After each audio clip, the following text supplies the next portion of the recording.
Avokat populli Endri Shabanin me firmat e PD-s dhe me votat e PS-s.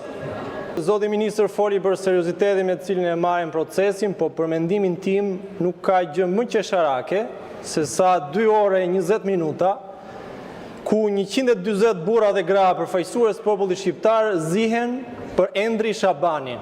Nuk ka gjë më qesharake se kjo.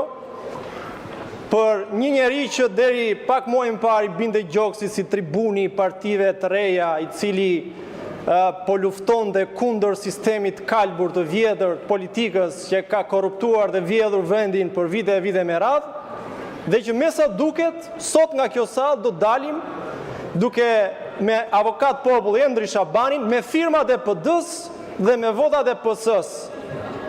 Dhe pyetja ime është, o zotri të PD-s, në qoftë se e quani Lebur të Surreli, pse ja hodhë firmat më dha? Pse 35 nga ju votuan që kandidat ishte Endri Shabani?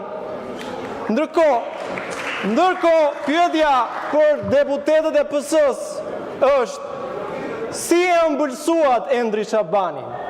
Ose më mirë akoma, si ju ëmbëlsoi ai juve që do ta zgjidhni avokat të popullit Endri Shabani? Kjo situatë është tragjike, por as pak serioze. Faleminderit.